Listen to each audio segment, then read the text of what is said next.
precautionary measures. What? What's up, people? Don't be emotionally unintelligent. Let's get this hair fixed while I'm looking. All right. Just got out of the shower, so you know. Okay, yeah. Is that what we had? Yeah, I guess so. Oh man. All right, folks. What's up, dudes and gals? What is happening, people? Good to be back. Episode 32. Back at it again. Yeah, so it's actually pretty refreshing. Again, I've had a busy day, so I'm looking forward to this, just to be able to chat a little bit, get some things off my mind, get some thoughts, get some of your thoughts, get some of Danny's thoughts, get some feedback, get some interaction. We need some more interaction, people. Like, we're all quarantined, so I think the podcasting is a great idea to actually get in here and just chit chat, you know what I mean? For real. Also, listen to our podcast, our previous podcasts. If you haven't checked them out, they will be finished uploaded by tonight. I was doing them earlier, but I didn't finish them. They're almost all up there now. So Uploaded where? Spotify and Apple. There you go. So you can listen to them on there, and then our live streams Wednesdays and Saturdays, 7 p.m. Pacific Standard Time on YouTube, Facebook, and Twitter or Twitch. Sorry, and then updates are on Twitter and Instagram. There you have it. So I thought Spotify and Apple, it just automatically saved and recorded to it. You gotta do it manually, huh? Mm-hmm.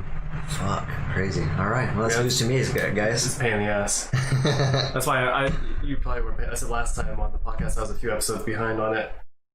So now I'm doing it today. We're gonna be up to date. There's got to be a way to do that. I don't know. I just need to get in the habit of doing it right at the end of the podcast. Either that, or there must be a way to streamline it. What we can do, actually, I'm not gonna do it right now while we're on the podcast. Yeah, but we're just curious. There is a way where you can press start recording on there. So we would just, at the same time that we press start recording here, there you go. Press start recording on Anchor. We just have to put an extra step on there and remember to do it. Yeah, I'm okay with that. So that'll save you and us the steps. Upload time. Yeah, anything to make it more efficient, man. You know me. Yeah, that's why I don't get around to it, because it takes a while, because when you upload an episode, the upload time takes about 15 minutes per episode.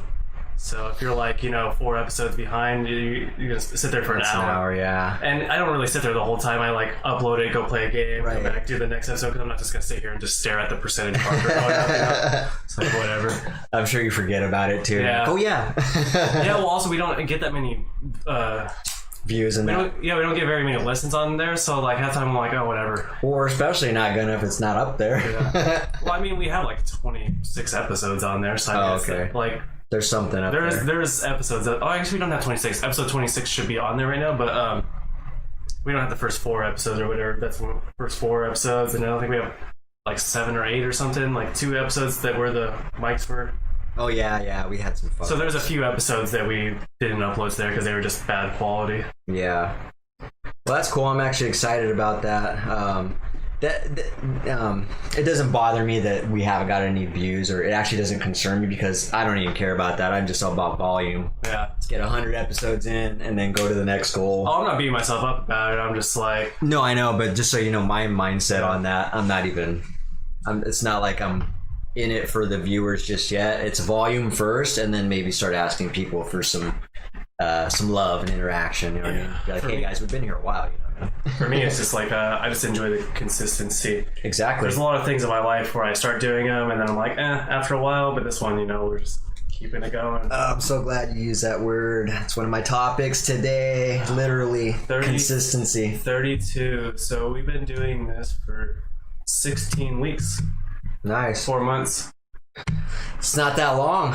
It's not that long, but it's also not really short anymore. It's not like a new thing anymore. It's it's a good chunk. We still got a lot to learn. I'm really excited because we've got some revisions and stuff, and got some ideas we're going to start implementing into this. So you'll start seeing the show, make some small changes here and there for the better. And if you guys have any suggestions, not like harsh criticism, of course we love that too, but any suggestions to help the podcast be a little better for the viewers. We appreciate that too. So, but yeah, this is exciting. What's your last few days been like, man? As I take a drink of my smoothie. Oh, you know what? Last few days have been pretty normal. I didn't go skateboarding yesterday. I went skateboarding today, and I kind of want to talk. Just a little short talk about this is about learning and how your mind and body learn. Nice. Because I was skating every day for like 4 or 5 days straight, and not making a ton of progress, but making a little bit of progress. But I took my rest day yesterday. When I was skating today, man, I was fucking tearing it up, dude. It's like, I don't know if you do this, like if you learn guitar or something, like sometimes you need to like rest in order for your mind to like, I know the feeling. Is this like teach your muscles or something? So then the next time you do it, you're like, holy shit, this is way easier than last time I tried it. Yeah. Like today I was finally like, it was so weird. I was like riding around and like certain things, like my balance was like super good today. Like it's usually pretty good. But like today there was like, today for instance, I was riding, I hit this rock. And normally I would like fall over the front end, not like fall on the ground, but just like fall off the board and like catch myself or whatever.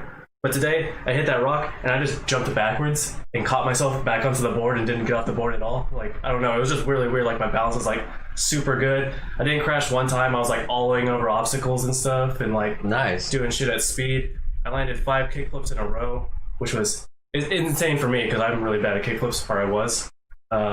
Nice, man. Sounds like a good feeling. Yeah. And I usually, every single skate session, I'll fall onto my hands. So I'll always fall on my wrist will be a little bit sore afterwards. Didn't fall a single time today. Nice, man. So I was like, it's pretty cool how your body and your brain connects all those connections when you have your rest periods, though. Yeah, rest periods are very helpful, man. Especially, like you said, that's really the only thing I can think of when we're talking about, I can relate it to is guitar. Mm-hmm. It's the same thing.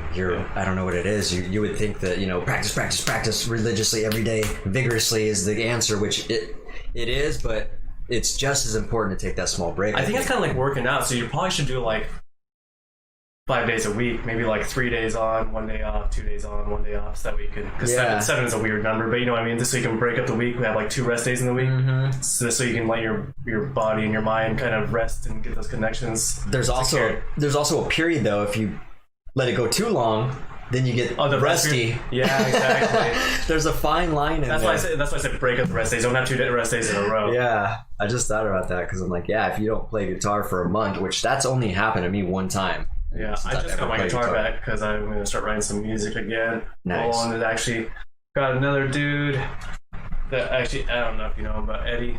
We used to play with him back in the day.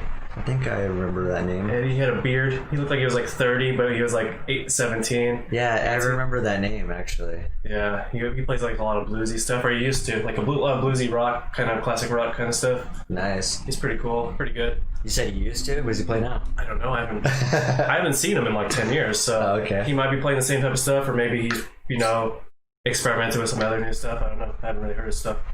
Heather wants to sing, so I guess we'll see what happens. Right on. And then I was asking Cody if I could borrow his keyboard because I wanted to write some more like compositions, like some like kind of classical music kind of compositions and stuff, and work on my music theory and harmony and stuff like that. Song structure and shit like that.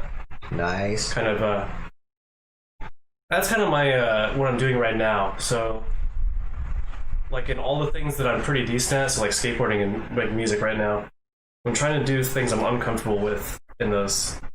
So like I'm really good at like pop shove-its on skateboards, but I'm usually bad at flip tricks. So I just stuck with the kickflips, even though they were hard, and I was like landing primo and falling on my ass and stuff. I just stuck with them. That's awesome. And now I got them, and I practiced writing switches, which is basically you ride with your opposite foot forward instead. And it's really weird if you're not used to doing it. Like even turning and balancing is really weird. But I've been sticking with that. And I think in music now I'm good at technique, you know what I mean, and kind of technical playing. But I really want to get into like song structure and harmony and just kind of more music theory, kind of get out of the comfort zone and just get some other shit in there. Nice. So that's cool, man. I think it's really important because a lot of people in their skills will ignore their weak points, but I think I'm going to try to strengthen my weak points because I feel like it makes it's really weird. I feel like strengthening your weak points makes your strong points even stronger. I think so, yeah. I totally agree, man. Avoiding the uncomfortable shit and the hard shit is definitely keeps you complacent. Yeah. It also kind of makes you stuck in a box. You know, there's only so much you can do, and so yeah.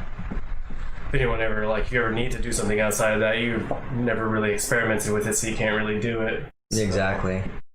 Well, not only that, there's just not much growth in that comfort zone. Yeah. You've already heard me talk a lot about this shit, dude. Yeah. David Goggins is a huge promoter of this. His direct quote is "Be uncomfortable every fucking day of your life," which is a bit extreme, but you get the message. Yeah.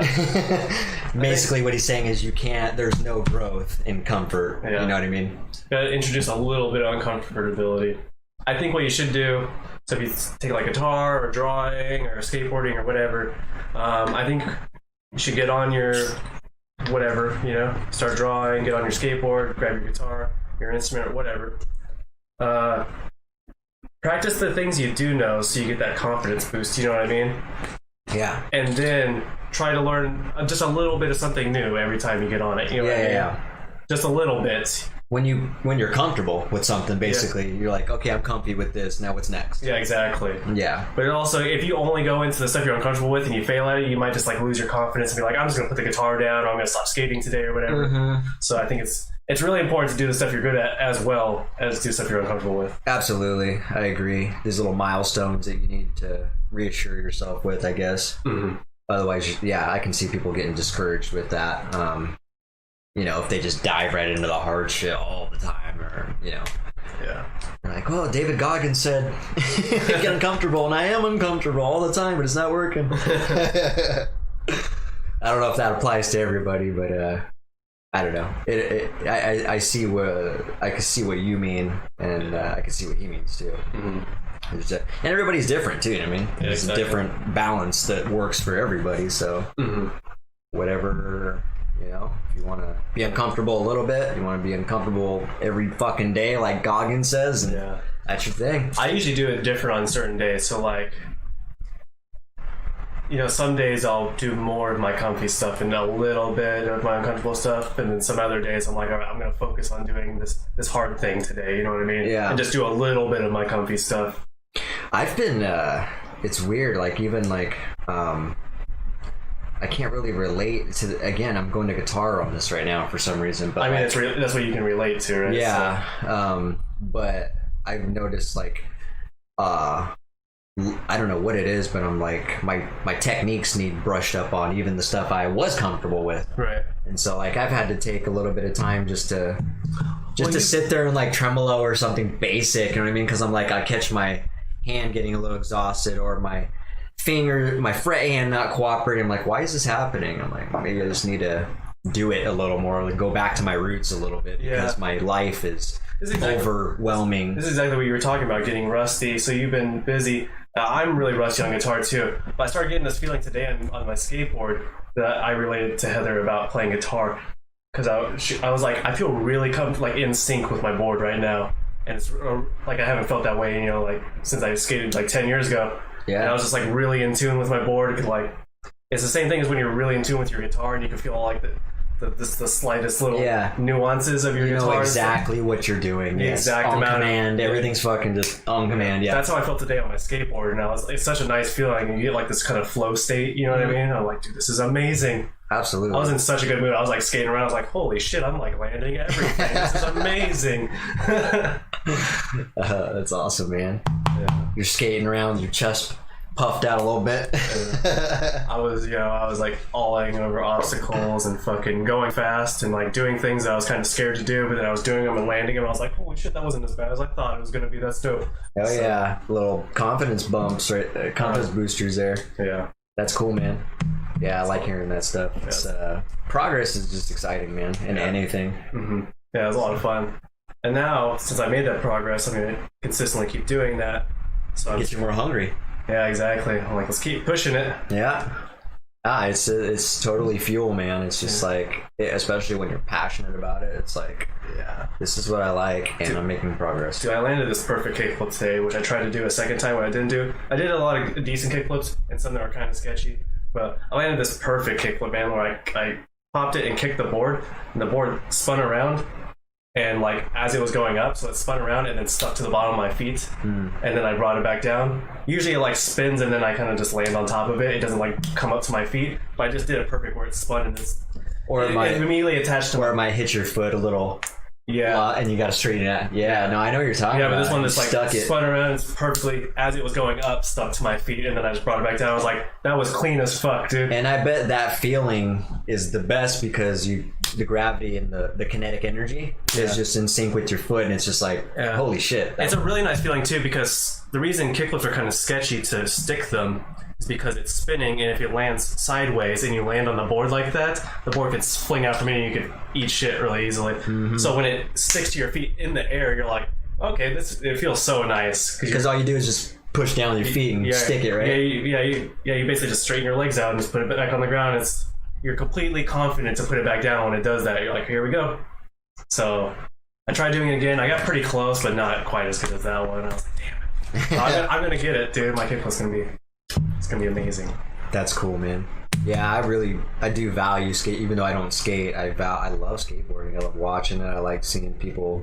I love tricks. I love all that stuff. There's so many cool things about skating. Like there's like the culture, you know what I mean, and then there's like it's a sport, and then there's like the competitiveness too. So there's all different. There's like so many different aspects you can pursue in skating. And it just keeps, people are just taking it to the next level. We were just talking about this where I seen that video with Tony Hawk. He was like, I don't know if it was a family member of his or someone he was just teaching, but that little girl, I don't know if you've seen this video, but she hit the mega ramp.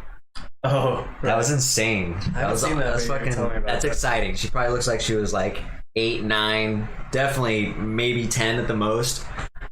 She's hitting the mega ramp, dude. It was insane. Yeah, dude. And she landed it. I seen this fucking girl in the X Games. She had like fucking like little girl grip tape on her, like a design. It had like fucking like I don't know, had like pandas or some shit, and it was like pink and stuff. And she was like skating around a skate park doing like 540s and shit off the ramps and stuff. Locally? No. On the X Games. Yeah. Oh. Yeah, and I was like, what the fuck, dude? She was like 12 or 13, and I was like, what the actual fuck, dude? That's the reason why she was there, man. I mean, the talent just gets younger, dude. The bar just gets fucking pushed higher and higher. I think the reason is a lot of the people like my age that were skating when they're young probably taught their kids how to skate, and so they're learning at younger ages. Whereas like my generation, especially the generation above me, it was kind of looked down upon to skate. You know what I mean? Yeah. So it's kind of it had like a negative connotations with it. You know what I mean? So now people are just like, it's more mainstream now. So there's a lot of things like that that's really converted. You know what I mean? Tattoos. Yeah. Like there's a lot of culture things that are accepted now that just never would have flew back in the day. We were skating at St. Martin, me and Heather, the other day, and this fucking middle-aged lady walked past and just glared at us for no reason. We didn't do anything to her. We didn't say a single thing. We seen her walking. She was walking with this other lady. We seen them walking towards us. We got off our boards, went to the grass on the side of the path, and let them walk past. And she still just like gave us like the stink eye. It's like, fuck you. We're literally not doing anything to you. We're not hurting anyone. Like we're minding our own fucking business over here. Yeah, just feel sorry for that lady. I did. I was like, what a fucking hater. Like, how miserable is your existence? You have to be upset with me for no fucking reason. Just because I do something that you don't value. You went out of your way, lady, just to give us a bad look when we actually were being polite, and we went out of our way to make sure we weren't in your way. Yeah, for real. How ironic. Yeah. I don't know. Like I said, when you get the haters, man, and I got this advice from Gary Vee, actually, man. Just have a little compassion for those people, because how fucking miserable is their life, right? For them to put that much energy. That's what I was thinking. I was like, how do you even have the time to put that in? Like, who cares? Like, exactly. Even if you're a little bit annoyed, just be like, oh, whatever. You know, just like, who cares? Yeah. If I had a suspicion, that lady was bored and miserable, so it was a deadly combination. Yeah, it's funny. But most of the people at St. Martin's are pretty chill. So I mean. Yeah, I like that. Me and my daughter, we went to that main stairway there. I can't remember if we did walk up there, yeah. And it was kind of weird because we were just like, there's kids walking by and we're just like, oh, we just wanted to check out the stairs, and we kind of felt like we were trespassing, I guess, a little bit. Nobody really, like, you can't, it's really hard to trespass on a college because people don't go around just showing their student IDs everywhere they go, so nobody really knows if you're... And it's wide open. Yeah, exactly. It's an open campus, so it's not like it's like gated off or something, so you just walk around. It's like, when we're sitting there, I don't even know if people think that we're just students there, you know, when we're skating around there, because we're totally the age that we could be students. I mean, you could be a college student at any age, but we're in our 20s, you know what I mean? So yeah, we definitely look like we could just be like skating after class or something. Mm-hmm. No, well, fuck that lady. For real. Well, that's cool, man. I'm glad to hear that you're doing really good and getting your passion back and getting the fire back. I missed it. I can't even believe I quit at this point now. I'm like, why did I quit? This is so much fun, dude. You just lost your way, man. I guess so. Now you're found. Yeah. Back to my roots. I realized like a lot of things that I was passionate about as a kid are the things that I enjoy the most as an adult. Mm-hmm. You know? Yeah. Art, I think music, that's important. Skateboarding, you know? Yeah, and to that point, I think there's a lot of value in that, actually, doing things that make you feel a little bit younger. Yeah. For me personally, it's what is it about that? It's I think what it is in my mind, I've thought about this quite a bit, because I'm like, why do I do things that might appear to be still childish, maybe, or immature to other people? Like, I don't know, maybe playing metal music when I'm almost 40 or something. I don't know. Of course, that might not seem, there's plenty of people doing that, but I don't know why. To me, it might seem like it might come across as like really, dude, you're playing metal music and you're almost 40. Mm-hmm. You know what I mean? But I thought about it a lot, and I think what it is just when you're a kid, okay, so when you're a kid, you have no response, you know, you just don't have the pressures of bills, life, and life is less stressful, right? Mm-hmm. It's just about having fun, and so it kind of brings back a little bit of those elements, I think, into your life, whereas you're just not in the grind. Like, if I didn't have music, I would be fucking probably really stressed out. Even this, like, this helps me. I enjoy talking. I enjoy talking about things, so it's a stress relief for me. And it this might appear to be immature to some people, maybe, I don't know, but it's just being things that make you feel young. I think they're good for your mental health, I think. Yeah. So like today when I was skating around, I was just like, I was mobbing around fast because I felt so confident, and I was just like feeling like I just feel like free and alive right now. You know what I mean? I was just like. It's a good feeling. Like the endorphins just going through my body. I was just like, this is amazing. It's a good feeling, man. But I think also it comes from like people have these dreams when they're kids, right? And then they throw away their hobbies as they become adults, and they take up jobs they don't like, and they start doing things that they don't like, and then they just never come back to those things, and they end up being miserable old people. You know what I mean? Their mentality takes a shift, is what I'm saying. Mm-hmm. Yeah, and so when you do those, it's kind of getting that mentality a little back. Yeah, I feel like, yeah, you're right. I mean, there's a shift where it made me think, because Malia made a comment the other day. She said, it really threw me off, actually, because I haven't really heard it put like that, but she was just like, yeah, I don't want to grow up. I don't want to be an adult. Mm-hmm. And I was picking her brain. I was like, oh yeah, why not? And she was like, I don't want to work. She's just being flat out, just honest with me and straight up. Kids are very straight like that. And she let it be known that she's like, yeah, I don't want to work. I don't want to have to do, you know, things that you're doing. She's like, you're busy all the time. I don't want to do that. Yeah. And I explained it to her, and I was like, well, there's things you can do in your life to where you're, you know, you can, I'm playing things late is what I explained to her. You know, I wasn't smart young. I was like, you got a heads up in the game where you can actually apply more of what you want to do into your life as you grow older, and kind of learn from my mistakes where I didn't do that. I kind of just fell into some industries and then mastered these industries and then made it apply to my life, where it's not something it wasn't my dream industry. Right. You know what I mean? I'm making it work, and unfortunately I'm good at it. Yeah, how many kids, you know, are like, I want to be a carpenter. Yeah. Ironically, I love the work, but realistically it's not something I want to do every day, but I absolutely enjoy it. I'm glad I learned it. It's just not something I set out to do. It's something I fell into, and I became good at. It's not your passion, but it's something that you enjoy doing, that you're good at. Yeah. It just worked, though. You know what I mean? I just found out. I was like, oh, I'm pretty good at this. Yeah, it's different than a passion where like you can't stop thinking about it because you don't want to stop thinking about it when you're home. That's the childish side of the brain. Exactly. It's the more passionate part of it. That's what. But yeah, it just. I was explaining to her. I was just surprised to, because you've heard kids say, "I want to grow up." Right. I've heard kids more so say, "I can't wait to be an adult." I always tell them no. I say the same thing. No, you do not. Malia's pretty sharp in that regard. She sees things going on. She's like, I don't want to do that. She's like, I kind of like being a kid. She said that. She's like, I like being a kid. I like being a kid. I think maybe when I was a teenager, I wanted to be an adult. But the only reason that I want to do that is because I liked smoking and drinking and stuff. And it was hard for me to do those things as a teenager. You know what I mean? Yeah. For the wrong reasons. Yeah, exactly. 'Cause I thought that was like the funnest shit that's ever going to happen when I was that age. You know what I mean? Because it was new and exciting. Exactly. It was new to you. Now I've done it so much. I'm like, I don't even Overrated. I don't even want to drink right now because like skateboarding, like I don't want to be hungover because I'm not going to fucking skateboard if I'm hungover. You know what I mean? I wish if, I'm okay with like the anti-drug messages and stuff in school, like the DARE programs and all that, but I wish it would be a little more, I don't know, realistic with it. And what do I mean by that? Like,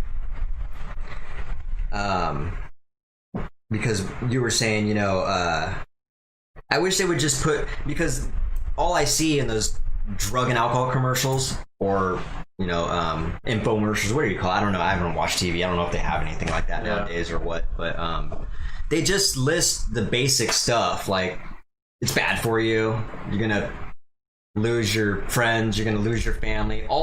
They go to the extremes, right? Right. You're gonna go to jail, you could lose your life. All the extremes, which is great. You need to, yes, that's important. They should take a more realistic approach because the reason that people start doing these things, I know exactly what you're thinking, is because you hear all those things and then you find your friends that smoke weed and drink. And it doesn't make sense. You're like, they seem to be having a good time. Yeah, they're having a good time. They're not losing their family or friends, you know what I mean? They're fucking like, you know what I mean? It appears face value that it's a lie. Yeah. So then you start doing that, but they're not realistic and like it takes away from time that you could be putting into things you're passionate about. Life stuff. In the long run, it'll be unhealthy for you. Your body will feel like shit in the long run. You know what I mean? Shit like that. If you have goals to be whatever, basketball player, doctor, whatever, your chances of being that are much less likely if you get involved in this. Things that actually might be more important to a kid, instead of saying, instead of going to the extremes all the time, which I would consider what we're talking about extreme too, but it's just not talked about enough is what I'm saying. I think they need to hit it with more realistic angles and be like, look, it's just a counterproductive substance. You start taking it, you have no ambition, you're not going to want to do anything with your life. It's going to be twice as hard to get out of that. And then, I'm sure they talk about that, but what I'm saying is I don't hear it enough. I haven't heard it enough. They focus on more of the extreme stuff. It's the extreme shit. You're gonna die. You're gonna go to jail. You're gonna make victims. You're gonna, and all that shit's true. But I think we just need to be a little more open-minded in teaching that message a little more. Hey, maybe I'll do that. I definitely got some experience with that. Well, cool, man. We got some topics to talk about. That was a long check-in. Just all that. Yeah. Yeah, we just kind of. That's awesome. Off the cusp, right? So we got a few things to talk about. I had a few topics we didn't get to last week, and then we got some new stuff I wanted to talk about. Just all over the place. So let's just start working down some of this stuff. The last thing we were going to talk about that we didn't get into was culture. I don't know if you remember me talking about that, but basically what I wanted to talk about was culture. How important is culture? How important is it to you? And then you as the viewers, maybe if you can let us know how much do you value culture in your workplace, culture in your relationship, culture in your family, culture in general, and how important is it to you? Do you even realize it's there? Do you think it's valuable? You know what I mean? But for me, I value culture quite a bit.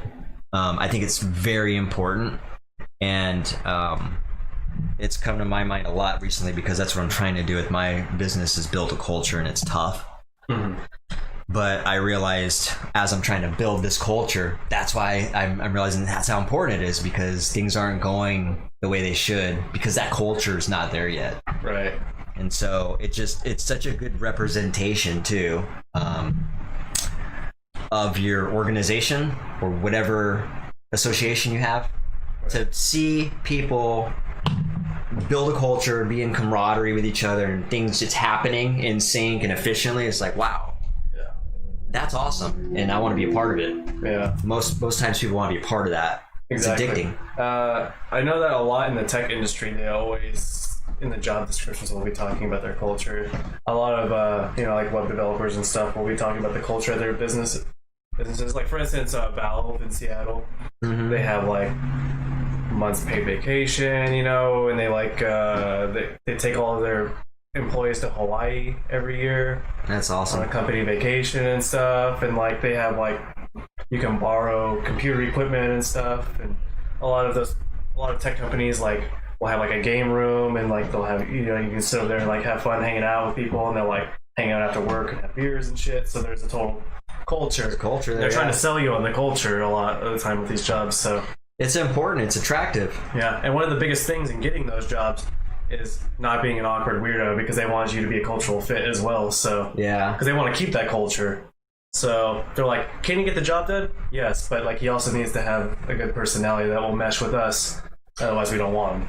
They should do a test if they haven't already, just for statistics reasons. But they should use one example of an established culture. So let's take the scenario that someone's applying for a job. I'd be interested to know whether this person, actually not this person, but generally speaking, whether a person, if they had the option to be in a culture that is really great and very appealing, but not the greatest pay, but the culture just overrides the pay, or culture is not the greatest work environment, but they get paid pretty good. I wonder what the general population would lean towards in a statistic test on that or something. Right. I think I'd be curious. For me personally, it just depends on what the pay difference is. You know what I mean? If you're like $60K, good work culture, or $90K, bad work culture, I think I would take the $60K. Really? That's a huge difference too. Yeah, that is. But if it was like $40K good work culture, $90K bad work culture, I'd be like $90K. I wouldn't like it, but that's just way too much of a difference, you know what I mean, for me to be like, I'm not gonna take fucking twice as much money, you know what I mean? Yeah. So it just depends on, you know what I mean, cost of living and how much the job pays. But I would ultimately, it sounds like I think that the majority of people being under the pressure of bills and all that would probably have to lean towards the more pay scenario, but they would wish they were part of that good culture organization. Yeah, I think it just depends on, like, you know what I mean, if you're like, hey, would you like to work in this good work culture that's minimum wage, or would you like to make $50K a year? It's not too much fun though. I mean, most people are going to pick that. Yeah. But if they're similar or kind of in the same range, like 60 versus 80K, good work culture, bad work culture, some people, I think a good amount of people would probably take the 60K. Yeah. If you went to the workplace and everyone's just like having a good time, and you're like, hey man, how's it going? And then you go to the 80K place and they're just like, hey, how's it going? You know what I mean? You're like, I don't like that place, man. You know? Those people are funny that have the monotone voices. What's up, Philip? How's it going, man? So let's get him in on this action. He says bad culture. He's looking for another job.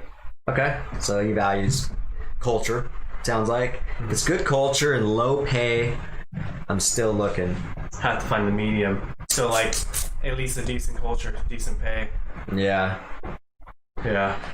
Well, I mean, yeah. That's what I was saying. It's like you can't take too low of pay just because it has good culture. Right. But if it's not that dramatically different, you know what I mean? I guess 60 and 80K are pretty dramatically different. But if it was like 60 and 70K, you know what I mean? So, I mean, I guess my suspicion is, yet again, the deciding factor is money. See, because like 60 or 70K, that's still $10,000 a year, right? But I would take the 60K because I know that I'd be happier, and I think my happiness is definitely more important to me than $10,000. Yeah, I'd rather have $10,000 less and be happy than have $10,000 more and be miserable. Yeah. And the thing about it is, people, I don't know, this just came to my mind, but if people think that they're limited to one job, meaning I don't know, they feel like if they're working, there's no time to start anything else. Like, I follow a lot of successful people, and they really encourage this. Or like, if you're not in a position where you can do what you're passionate about or what you want to start up, then go get that job, and then from 5:30 to midnight work on your side fucking hustle until you actually do it. And that's what I'm thinking. Like, people think they're limited. I understand it's tough to do more on top of a full-time job. Believe me, I understand this more than any fucking buddy. You have to learn a new skill to even be able to do that, though, because you have to learn a lot of time management to be able to do that. Absolutely. Because you can't just be like, okay, I'm going to start doing things after work, because most people are like, I come home from work, I eat dinner, and then I spend time with blah, blah, blah, blah, blah, do this, do that, and you have all this fucking thing. So, like, for instance, if you're going to do that, if you're like, really like, I'm going to come home from work, it's going to be 5:30, 6 o'clock, and I'm going to work on my side passion or whatever, then, like, realistically, you should probably be, like, having times and stuff. Like, okay, yeah, I'm going to meal prep, so I'm going to have my dinner already made. Yeah. You know what I mean? You're going to do, like, a week's worth of meal prep, come home, microwave your meal real quick, eat that, then start doing whatever the fuck you're doing. That's a great plan. Most people, the type of person that is that ambitious, most time they do take those. They do go down that path. They actually think ahead, and they're like, okay, realistically, if I'm going to actually insert this into my life, it's got to be a little more organized than this. Mm-hmm. From 8 to 9, 8 to 10, that's when I'm working on whatever, Joe's oven mitts, fucking customized oven mitts, whatever. You know what I mean? Like, you're right, it has to be organized, but the ambitious individual will definitely do that. But I was just making that point, though, because it interests me. It's like, people think, so the reason I'm saying that is because if the person did go with culture and took a less of a pay, you could always make more money, is what I'm saying, on your own. People have a hard time getting that in their head. Yeah. You can always make money on your own. Also, if you get the job with good work culture that's a little bit less money, you can always look for more jobs on the side, but still know that you're happy where you're at. You'd be like, okay, this makes more money. Let's go see what the work culture is like there. Yeah. Like, can I get a little tour? And you're like, I don't like that. I'm going to go back to where it's nice. You know what I mean? I think that's a good idea, actually. I think more people should be doing that, even if they've had a job for a year, 2 years, 5 years. Go apply for another job. For the shits of it. Do an interview to see how you feel. Exactly. Go do 5 interviews in a month, and you might be surprised. Someone might be like, you're getting paid that over there? Dude, we'll give you fucking this much. You know what I mean? Yeah. You might be like, holy crap, I didn't expect this. I was just kind of curious. Yeah. And then, if you already have a good work culture, someone offers you more money, you might be able to get a raise at your current job if you were like, I think I have to leave just because I was just leverage. You have leverage. Yeah, I was searching around. These guys said they would pay me this much, and like, I really like it here, but like I kind of want that money. And they're like, how about we give you like 10 more K? And you're like, okay, all right, You got to be making moves, man. You got to be you got to let people. I always encourage this to a lot of my friends. There's a couple friends I know, particularly, and if you're ever watching this episode, I know one of them for sure. I've told this to, but I'm always telling them, like, if whatever job you're in, like, ask them, like, what's next? You know what I mean? Mm-hmm. Like, I would always be doing this at my other job when I worked for somebody. I would be like, I've been at this pay for X amount of time. Like, what can I look forward to? Mm-hmm. You know what I mean? When are we going to get looked at again so I can get another bump? But that's just, you always got to have that. You always got to be looking ahead, is what I'm saying. Yeah. Like, don't just get comfortable. We were just talking about this. There's no growth in that, and you're just going to make yourself pissed off over time, really. Yeah. You're going to be like, why haven't I taken any action? Why am I stuck in this place? Why? Because you haven't done anything. You haven't you haven't taken any chances, or kind of just pull some strings here and there just to check just to check. Also, I have a good point to make here. If you have skills and you're trying to find a good workplace, interview your interviewer. Yeah. You need to ask the qualified questions. It's tricky, but if you can do that, they'll always. I swear to God, at the end of every interview, they'll be like, "So, do you have any questions?" That's your perfect time to ask them a bunch of questions. Hey, what's the work environment like here? You know, how much do people usually work overtime? You know, like how much do you guys value? You know, a nice relaxing. They can't be dumb questions either. Like, hey, do we get Fridays off, or do we get like how much paid vacation do we get, or like, you know what I mean, like. Those type of questions aren't ideal. Those ones make you sound lazy. Exactly. So you want to talk about you want to ask the ambitious questions. You want to be the ambitious questions, also kind of analyzing the workplace so that they have to sell themselves to you. You know what I mean? Kind of flip the script a little bit. Because think about it, you are selling yourself when you're doing an interview. So and if you have skills, they're trying to get you to come give you their skills. So they also need to be selling their business to you as well. If you come to an interview just being super needy, they're just gonna be like, we can just do whatever. You know what I mean? Oh yeah, absolutely. Just it turns it into a. I'm very familiar. It's like a conversation, right? I'm very familiar with this because this applies to my business very, very much. I've had to learn how to do this actually because you probably heard. I think you've actually witnessed the transition. And how I would get a phone call and people were just spotlighting me for my business and qualifying me. And then I would flip it finally. And I'm like, well, what people expect in my industry is they want to call somebody and they want to set up an appointment. They expect you to come over, give them some numbers and get out of town. And then if you're lucky, they might call you back. Yeah. Who knows?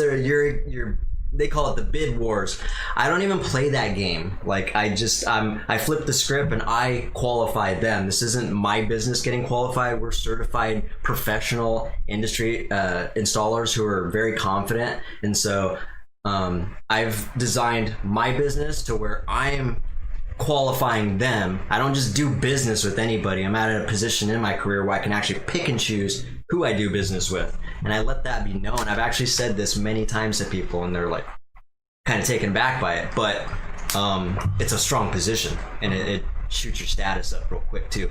Yeah. Because you're like, I'm the one with the skills. I'm the one that's qualifying you. You know what I mean? It just completely flips the script. So I think it's a great idea. It's kind of the same thing. It's kind of the same thing with an interview. So if you have skills, like I'll use computer programming as an example here. You have the skills, they have the money. It's the same thing. See, you have the skills, the customer has the money. Yeah. You know what I mean? So you're flipping the script. It's the same thing.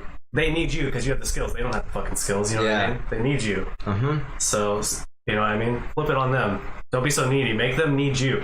Yeah, just don't be so needy in any situation, really. Yeah, I mean, it's unattractive. You can apply it to anything, all types of different relationships, and not even work. I feel like we talked about this in like episode 2 or 3 or something, but just to recap, being needy is so fucking unattractive, and it speaks to the primitive part of the mind that this person's trying to rob you of your resources. You probably heard me say this before, but it's a biological thing. So if you come across as needy, you're not going to get results. Hold on, Philip's saying some stuff here. Well, in the example here, the company needs you. They might have the skills, but they might be doing other jobs, so they don't have the time. Like you're saying, they don't have the time. So like maybe the manager does have computer programming skills, but they're busy managing. They only got time to be sitting there writing code. You know what I mean? So they still need you. They still need your skills. They need your time. Yeah. We're talking about time and skills too, but ultimately, time. It is time. Yeah. Also, let's sorry, what were you gonna say? Oh, I was just making sure we were addressing Philip. Yeah, that's what I was about to say. Like he said a few things. He said he keeps up his LinkedIn and he gets recruiters all the time offering different jobs. I haven't updated mine in a while. I kind of stopped checking it, but I was getting fucking way too much bullshit on there. I hate recruiters on LinkedIn, honestly. They're fucking annoying. Yeah. Recruiters are like, especially in the tech industry, people, companies like use like a middleman. They're like recruiters all the fucking time. Yeah. Well, it's the same thing. The person that is supposed to be recorded, he doesn't have the time to go and recruit, so you hire somebody. Yeah. And I'm in that position actually. Maybe they don't. I have the skills. I don't have time, which is why I'm hiring people. And so, and not only that, when it comes to the business or the owner or the CEO's position, my time needs to be spent on it, not in it. I just realized. So here's the reason I don't like recruiters, because they take a portion of your pay. Basically. Oh, it's like LaborWorks. It's like an agency, basically. It's like Labor Ready, yeah. Yeah, so there's like a middleman, because basically the company doesn't want to screen all the applications, so they pay this other company to screen the applications. So then you get a job and say they give you like $65K. They could have paid you, $75K, but they get the agency $10K for finding you. You know what I mean? Yeah, I hate that stuff, man. So yeah, but it's hard. Some companies you can only get hired through these agencies. You know what I mean? Because they only use them or whatever. They don't actually post their job openings on like LinkedIn or something. You know what I mean? Yeah.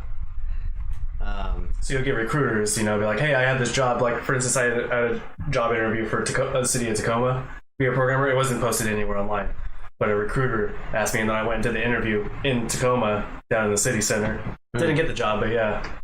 So didn't sell yourself enough. You know what? What were your thoughts on that interview? When you were done with it, did you think about it and like how could have that went different? How do you feel about it? I did good on the actual like interview part of it. I did bad on the programming part of it because I got like too nervous and I got in my own head. And I got like stumped on an easy problem because my brain was like too anxious, and I was like, I gotta do this, I gotta get it right, and I couldn't like just figure out the problem. And I had 30 minutes to do it, and I just like sat there and I kind of made like some pseudocode, like this is the way I would do it if I could figure out how it works, but I can't really figure out how it works right now. You know what I mean? I went home, I figured it out in like under 5 fucking minutes because I didn't have any pressure on me. I was like, so that's where I dropped the ball on that interview. Yep, I failed. It fucking sucks, man, because tech interviews have 2 different parts to them. You have put yourself in more of a pressure situation now to get better at it. Yeah, they have the verbal interview, where you're talking to them, and then they have the programming part of the interview. It's a test, basically. Yeah. Well, when was this? This was it was like 2 years ago. Oh, okay. Well, yeah. If you ever. I mean, you're going to be in that position again, not that specific, but you're going to be in a position where pressure is going to be on you again many times in your life. I know. So I would just to get yourself acclimated to it, put your own self in it and test yourself just to. When that time comes, you're ready. I gotta get used to pressure. It's something that you have to be aware of it, man. Yeah, performing under pressure is kind of weird. You know what I mean? I do the same thing with skateboarding. Sometimes like I'll land a trick and then people like, hey, do it again. They'll look at me and then I'll try to do the trick and just fuck it up. And I'm like, I swear to God, I can do it. I know a lot of people that do that, and very rarely will I get nervous on stuff like that, but it still does happen to me. Even if I'm not nervous, I'll get stumped on it. You know what I mean? I'm just like, I don't get it. Why can't I fucking do it? Yeah, it's just one of those things, man. I just encourage when that happens, just really think about it after the fact and like analyze it. Like, why the fuck did I do that? Like, why am I feeling that way? I think it's just a confidence thing. Yeah, it's because you're always being analyzed. Right. Every day you're being scanned. You're being judged all the time, and everybody's very aware of this. So when you deliberately put yourself out there like that, that's on your mind, and so that plays a part in it. You know what I mean? But if you understand that, it's easier to train your brain that way if you just know that like I am being watched all the time, everywhere I go. So, but yeah, what was he saying? Oh, he's just fail. Preparation is everything in interviews. Do your research. There's websites you can see what interview questions they ask. Oh, there you go. It is kind of true. Yeah. Get a little cheat sheet. So I was aware of what type of test I was going to get, but so the test was in JavaScript. I'm basically just telling Phil this because I know you're not going to understand what the fuck I'm saying. Heard of it. But the question they asked, I can't remember what it was, but it was a specific method or function that you use in JavaScript to do a specific task that I had never used before, and I wasn't quite sure how it worked. And so I looked it up, and there was like, there's different things you had to do to make the function work properly. And when I was reading it, it's like I was reading it, but since I had all this pressure because this dude was just watching me do this, it's like my brain couldn't process what I was reading, so I couldn't fucking figure out how to make it work. Then when I went home and read you know, the documentation on how this function works. So I was like, oh, okay, that's easy. And then I did it the same exact question in under 5 minutes. I was like, son of a bitch. You're distracted. Like, I was just, yeah, it's because someone was looking at me and I'm like trying to learn something. And it's like, you know, just like my brain was just like. Was he like standing over you? He was basically sitting here like this and just watching me do it. You know what I mean? So okay. he was just like, you know. Right on. That's the fuck, dude. That's the best way to do that. You can show them. Yeah. Like, I'm glad you're sitting there, dude. Check this out. Like, if that confidence was there, that would have been fucking the best opportunity. Because I felt really confident in the other part of the interview. Like, I feel like I nailed it. Caught you off guard. Yeah, and it was pretty good because I felt really good in the other part of the interview. It was a group interview. It wasn't like took the attention off of just you. Well, if it's a group interview. No. Oh. It was a group. Them interviewing me. Oh shit. It was a group. They were a group against me, and I was confident, and I was like addressing everyone, and asking questions, and you know. That seems like it would have been a good confidence booster. Yeah, so I felt good, and then I just got stumped on this stupid question that annoyed the shit out of me. So, man, I've really been trying to train my brain for unexpected shit because I'm such a freaking. Oh, talk about comfort. Like, my brain really seeks consistency and predictability, just like everybody's. And so I'm really aware, trying to get myself in uncomfortable situations. That way, when it does happen, I'm not so thrown off. And I'm just aware, when you know things are constantly changing and you don't know what's going to happen, it's much easier when it does happen. It's like, hey, this happened. Let's solve this problem. Oh, that happened? Let's take care of this now. Let's solve that problem. It's like, it's just another day. It's like, okay, one problem to the next. This is what we're doing. We're solving problems today. It's not like, God, this is this. I got to do that. And it's like, fuck. And then if you let the shit snowball, it does become more overwhelming. Mm-hmm. Kind of like the other day, I had like 15 people I had to call back, and probably about 10 of those phone calls were not pleasant ones. Oh. It was to call them and give them bad news. Mm-hmm. I was like, oh man, I don't want to call it, but I was like, I got to. And I was like, it'll feel much better once I knock it out. And I was like, I got to. They're going to feel better about it. I'm going to feel better about it. So called them, got knocked out every fucking phone call, and I feel good. I was like, there's not one person on here I haven't got back to yet. Yeah. No one's lingering. So it's nice to just take care of it and go after it. It's just like, it's done. I feel accomplished. Yeah. Everybody's happy and you know you did the right thing. So. But yeah, it's funny. We started on culture and went into well, we started on culture and then went into a lot of stuff about jobs. And yeah. So, but because it was mostly the culture talk was mostly about job culture. Yeah. So bringing it back to culture, I think we all can agree that it's very imperative. And then I think I'm under the suspicion that money overrides culture. I guess I'm finding out. In most cases, I would say it depends on what the difference is in between the two money values. I think for most people, regardless, it is the deciding factor. I think so. Well, yeah, the money. If it's too much, or I mean, if it's not enough, if it's too little, you know what you're doing. Mm-hmm. That's the deciding factor. Yeah. So it's not the culture. So here's what I think. If they're both in comfortable realms, right? So say you need your bills and whatever to live comfortably, you only need $50K. So then you have $60K and $70K jobs, right? Yeah. I think that it's pretty easy to make the $60K decision, right? Yeah. But if you're living paycheck to paycheck and you're going to continue living paycheck to paycheck with a work culture, good work culture, but yeah, this other one where you're not going to live paycheck to paycheck, I think people will choose the one that's not paycheck to paycheck. Yeah. It just really depends on where those jobs sit compared to what your expenses are. You know what I mean? Yeah, definitely. And everybody's got their own expenses and bills and debt. I know that everyone wants a good work culture, so yeah, exactly. That's what I'm saying. It's funny though, like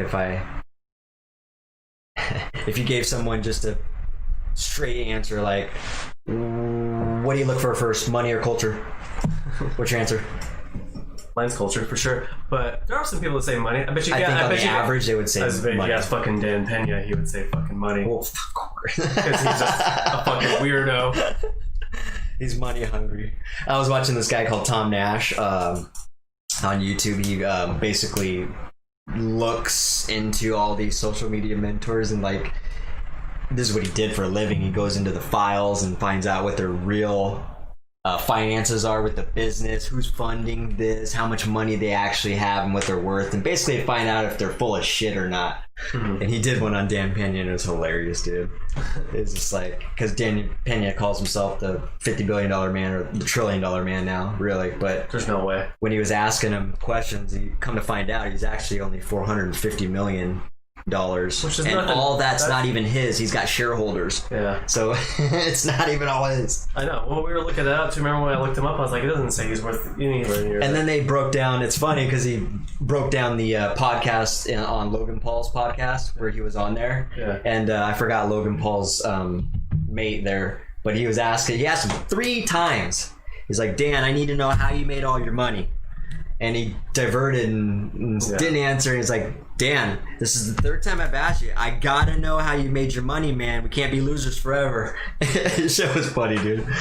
Yeah. It made me question his authenticity. No doubt there's, I mean, he's obviously successful. Exactly. Like $400 million.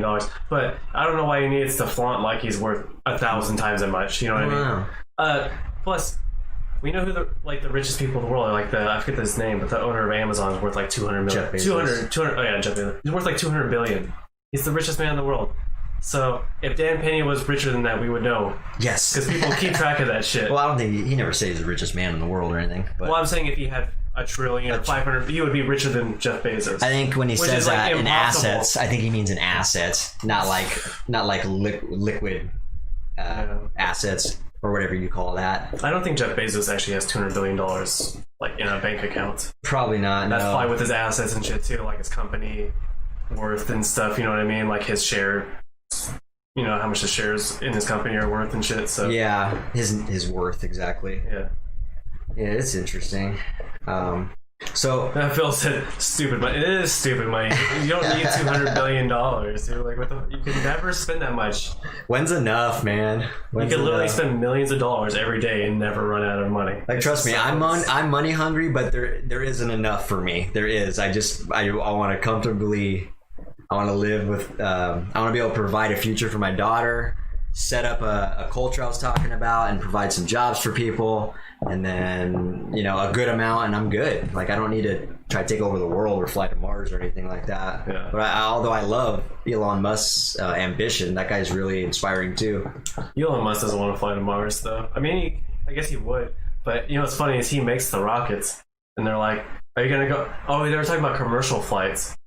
Because they're like, trying to make things so you can send people into space and stuff. And they're like, would you write on one? And he's like, yeah, eventually, once we figure out that they were safe. So he's like, I'll send other people. I'm not going to send myself. So I thought that was fucking funny. After we go ahead and trial it out for, a few years. We'll take the people that really want to get out to space first. Yeah, he's been waiting long. Go ahead. Yeah, let them go first. Yeah. That's funny. I mean... That's why he's rich. He's smart. You know what I mean? I mean, yeah, exactly. He's not stupid enough to be like, "Oh, I'll get on the first rocket I make and fucking try it out." But you know what? I wouldn't mind being a guy that goes to space, even if I was that guy. I mean, would you go to space if you were offered that opportunity? I totally would. I don't even like airplanes. I hate airplanes. I would totally go on. I'm not getting on a rocket and going out of the fucking atmosphere. I would fucking do it just because it's terrifying and it's such. I don't know. I feel like it would be such a fucking epiphany to just fucking look back on Earth. They would have to tranquilize me, dude. This will happen. We get up there. So it's just the flight. Once you're in space, you think you'd be okay? No, I think that's why they'd have to tranquilize me. I'd be like, let me back down. Take me back. Take me back. And I'd start fucking freaking out. And they're like, all right, we gotta do something about him, dude. They'll just put you to sleep the whole trip and back. And you're like, just technically, I went to space. I didn't experience it. I don't remember any of it, though. I slept in space. It was pretty dope. I had the best sleep ever. It's in a fucking cryo chamber for 6 months. Went to Mars. Never seen it. I had dreams in space. I could say that. That's funny. No, I totally would do it for the experience, man. I'm an experience junkie and an adrenaline junkie at heart. And so that would be fucking cool. Which is weird because I hate airplanes, but yeah, but a rocket's even worse. A rocket, you're literally sitting.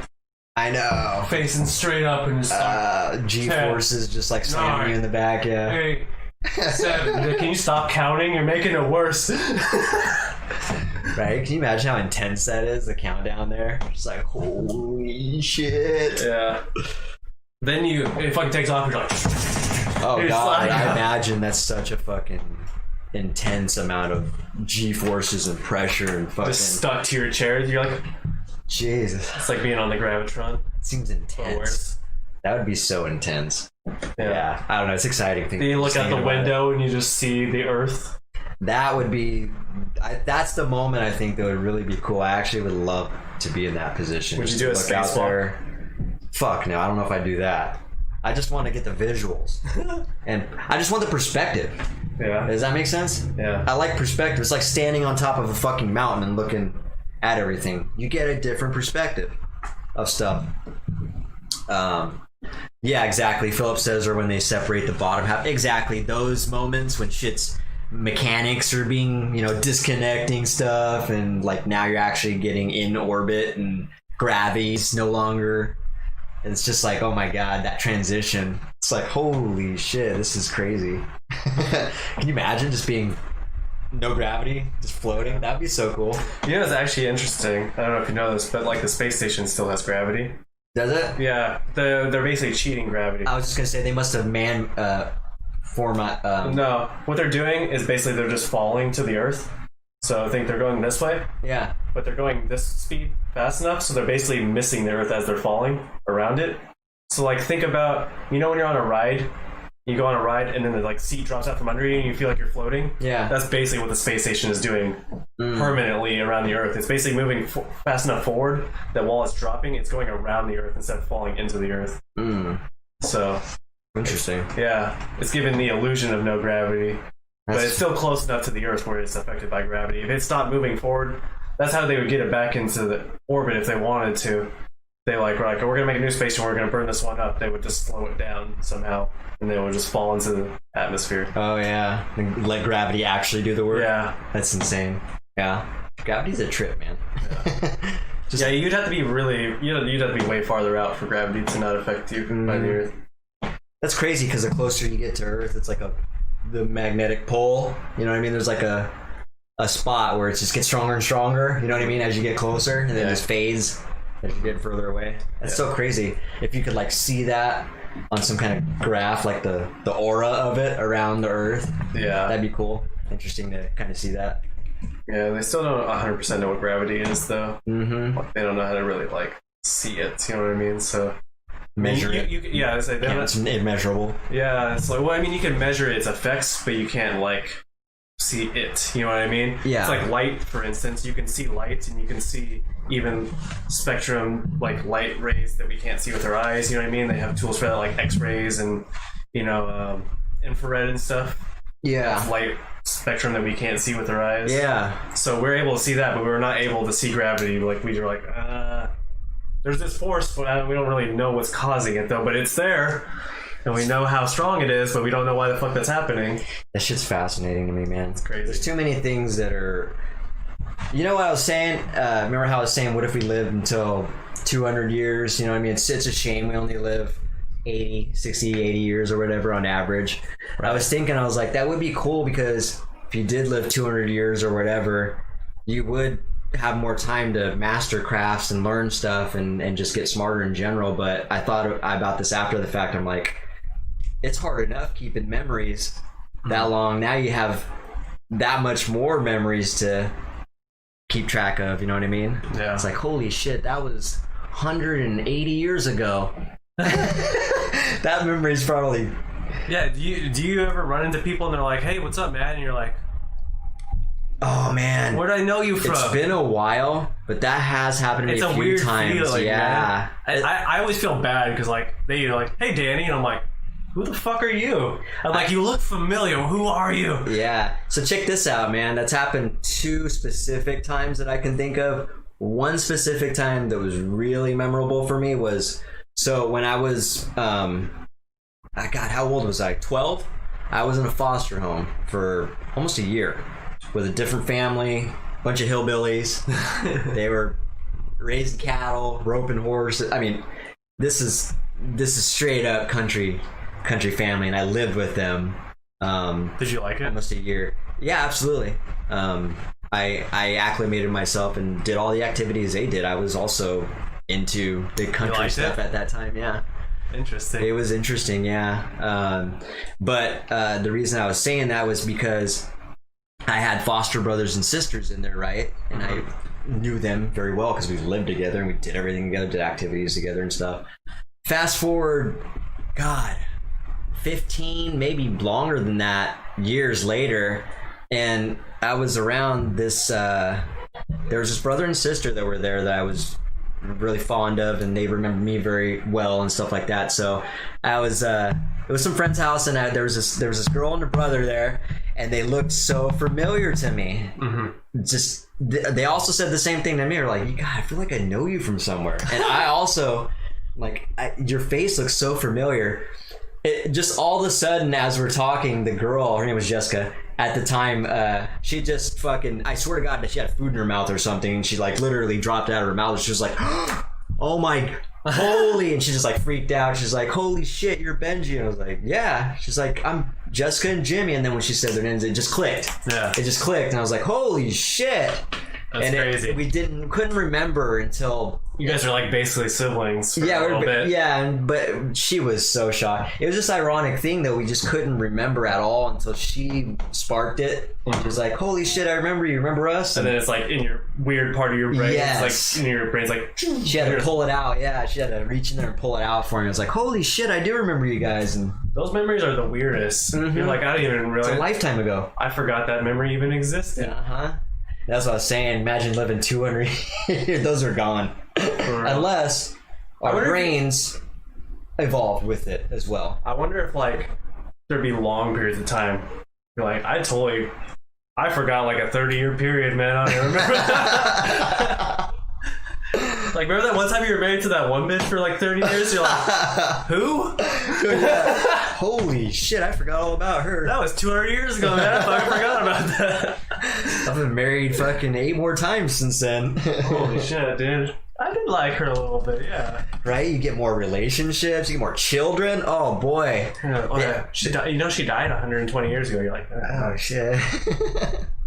That bitch is proper dead. Sorry to hear that. Proper dead.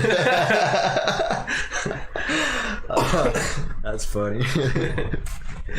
Yeah, that's an interesting perspective. All right, well, let's go on to another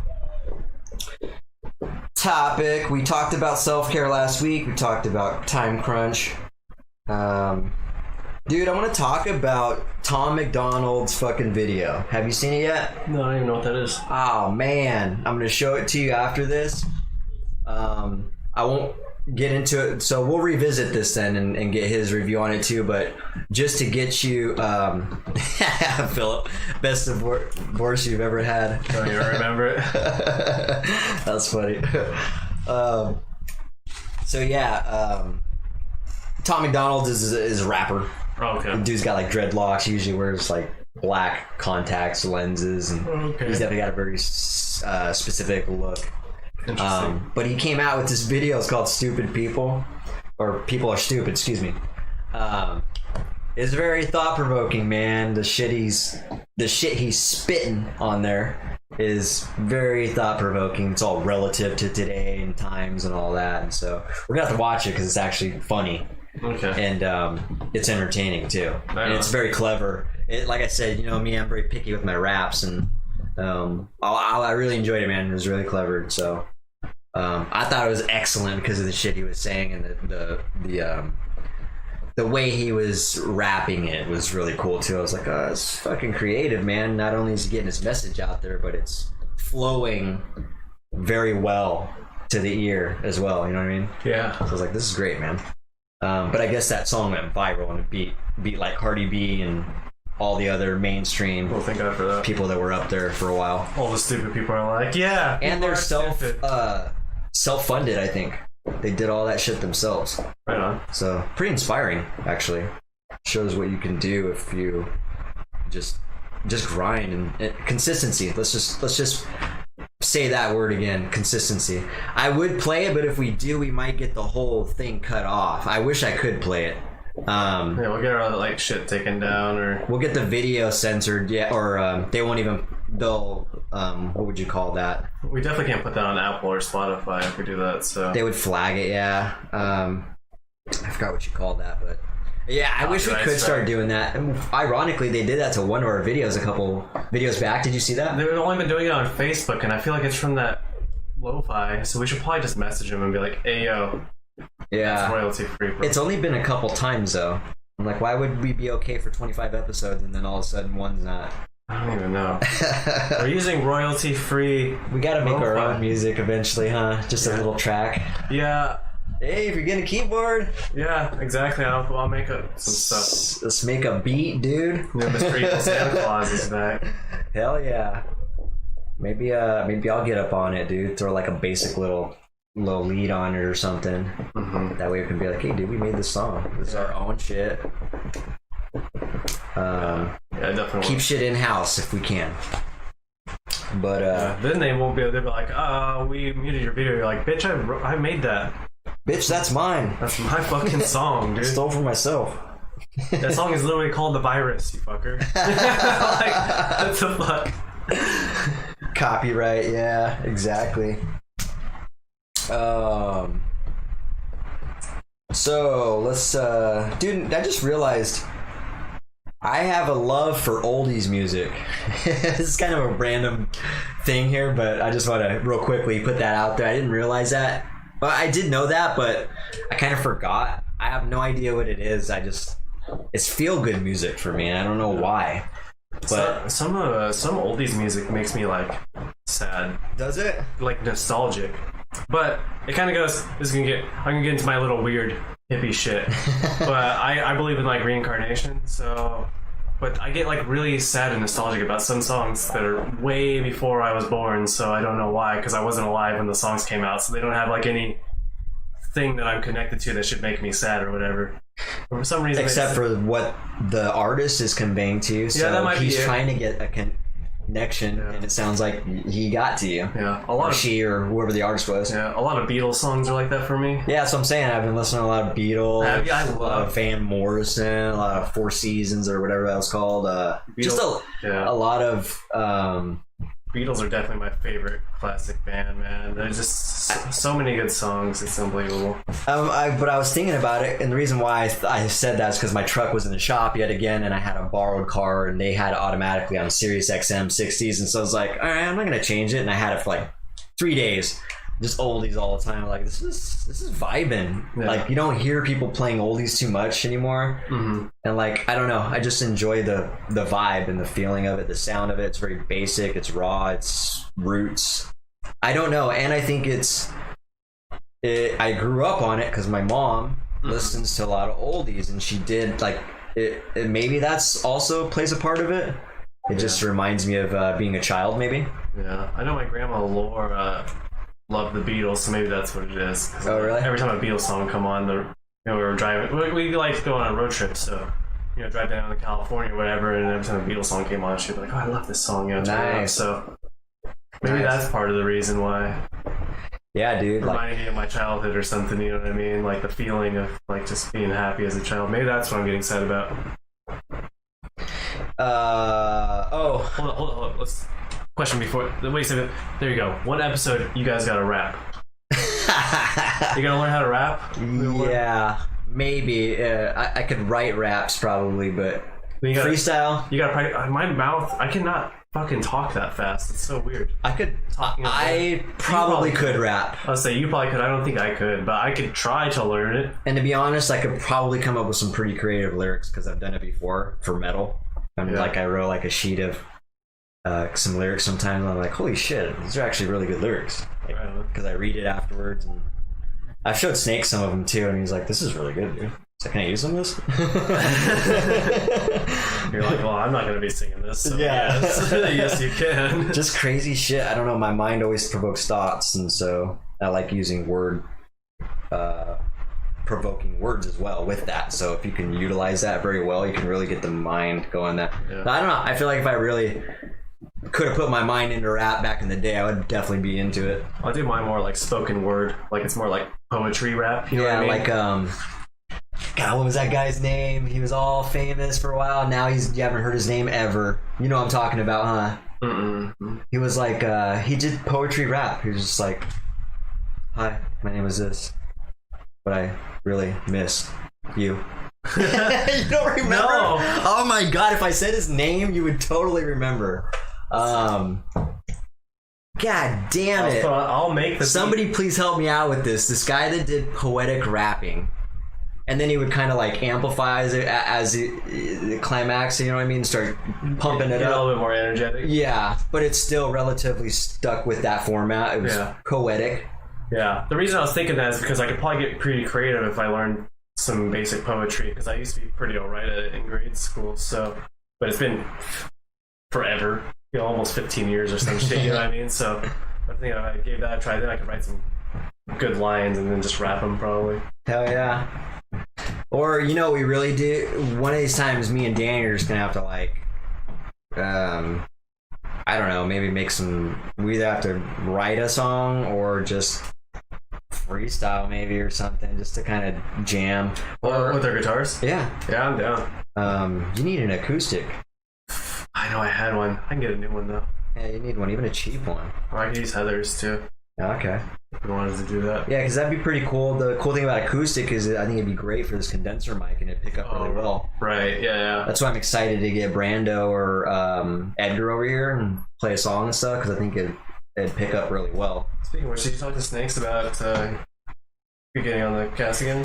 I didn't, but I do need to reach out to somebody. I forgot. That's me slacking. Because we really need a new guest. We need a guest, yes. It's been like...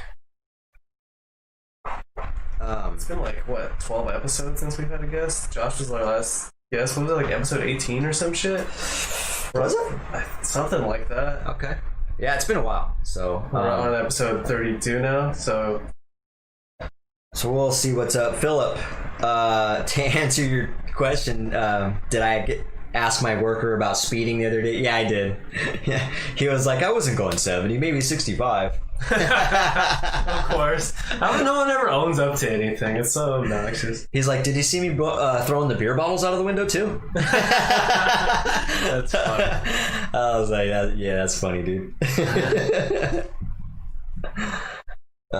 Good stuff. That is funny though, actually. So yeah, I got a love for oldies.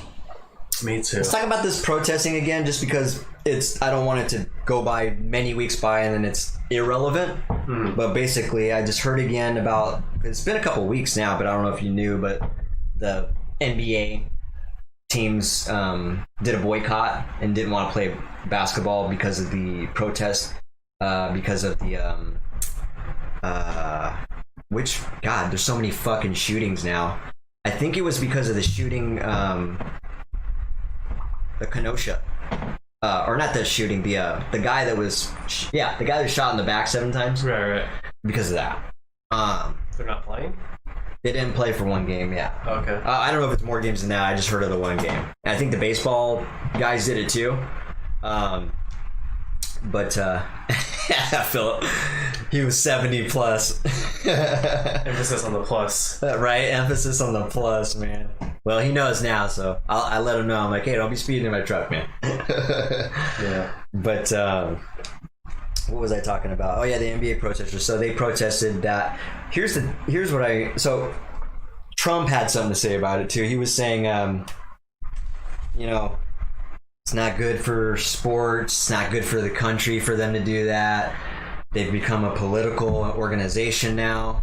And so that was his kind of remarks. And I was thinking, I was just wondering what that's going to do. I don't know. I just wonder I understand the message behind it. I just wonder how powerful that was, or if what their intentions were. What would make them happy? You know what I mean? I don't know.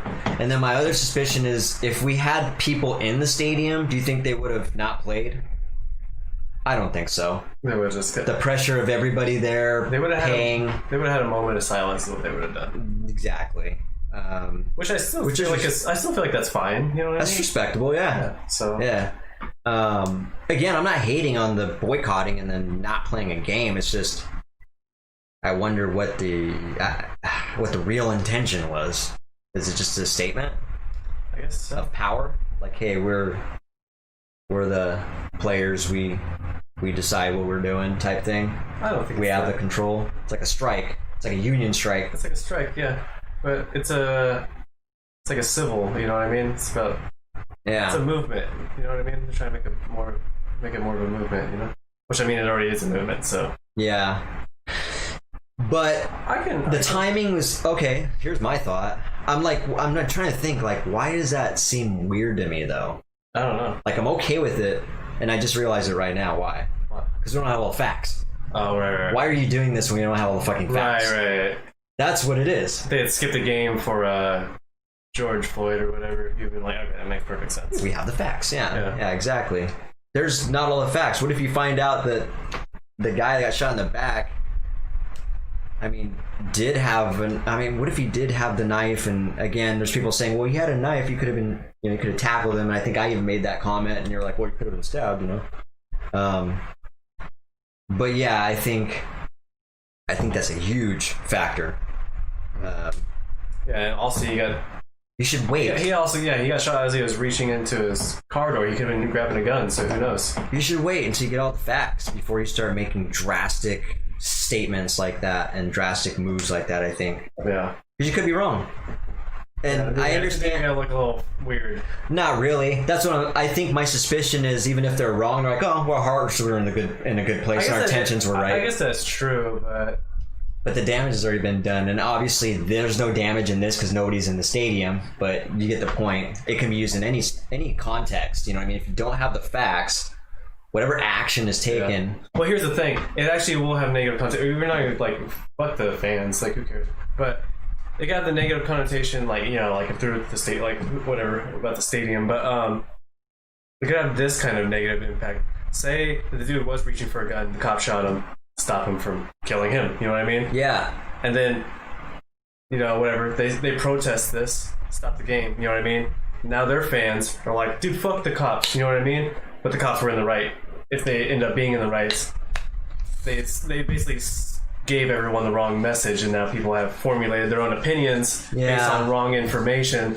So it could be kind of bad. You know what I mean? There's already enough. They have a huge influence, and they're not being aware of that, I guess, as far as influencing the wrong message. I feel like there's enough cop hate going on right now that we don't need to amplify it when it's not justified. Good point. I think that's that's where I have an issue with it a little bit, or why I think it's a little inappropriate, I think. Yeah. The intentions are noble, but I think the process, the due process needs to happen. We need facts. We need to start with the facts, people. We got to start there, please. Phil said, oh, you mean like the news? Exactly. And also, fuck the news. I don't even listen or watch the news. The only time I ever hear about the news anymore is because other people, Ben, Roland, someone else tells me about it. The only reason I listen to the news is for this podcast. People. Otherwise, I don't care. It's fear-based. Yeah. I have no intentions of listening to that. I would have, but it's just been stressing me out too much lately because the world has just been so crazy, and there's just like, the news has been insane this entire year, and I just don't want to deal with it.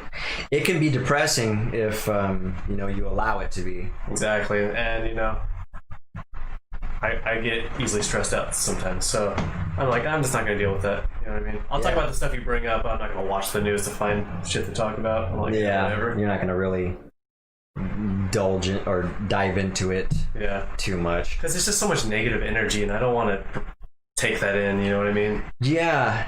And I also, when I'm bringing a lot of these news things in here, even if it is negative, if it's presented negatively from the news and I'm getting this, I definitely try not to parrot that same context. You usually say from a neutral context. Yes, so. I just want to bring it to light and say this is what people are talking about. What are our thoughts? Like, you know what I mean? So the delivery in itself is not as much different than the news. Yeah. Whereas they're just like, fear, fear, fear, be afraid, don't go anywhere, don't spend money, contract, be comfortable. Yeah. All the fucking things that just make a human inhumane. It's just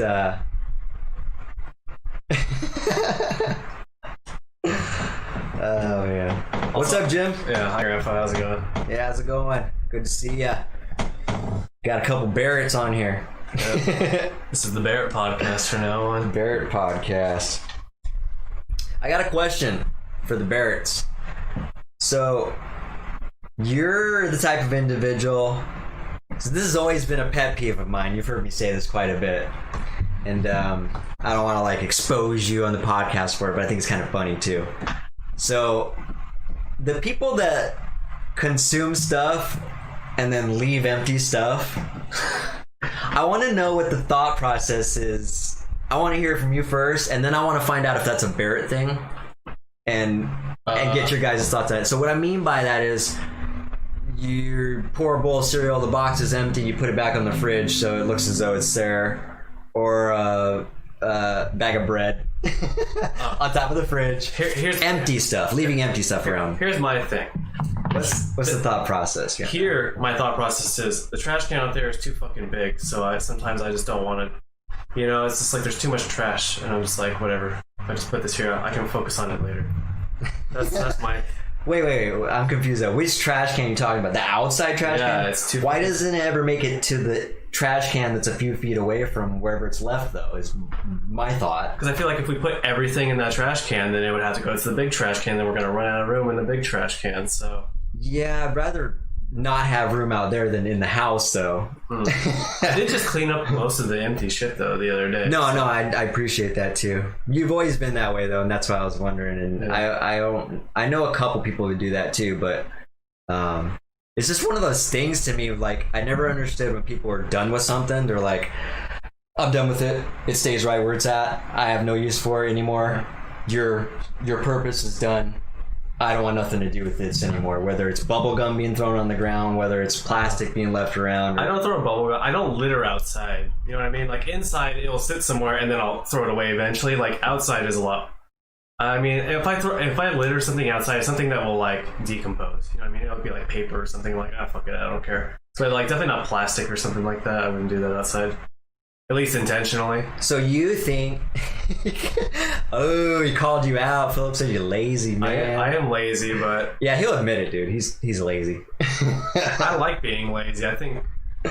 So it's just laziness then. It's not even you're overthinking the garbage aspect of it.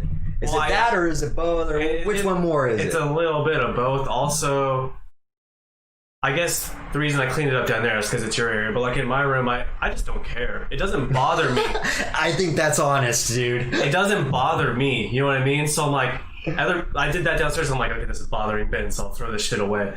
Like in my own space, like it doesn't bother me. Like other people will be like, why the fuck is this here? And I'm just like, I don't even think about it. You know what I mean? I'm just like, whatever. So I don't know, man. Just some people are bothered by certain things, and for some reason, just like an empty water bottle sitting here wouldn't fucking bother me. You know? Yeah, it's just why does it bother me? Because it's got to be done anyway. Yeah. Why not get it done? It's the same thing with my work. Mm-hmm. If I just let it back up, then I got to make 15 calls in 1 hour. Yeah. Whereas I just chip away at it. It's the same thing.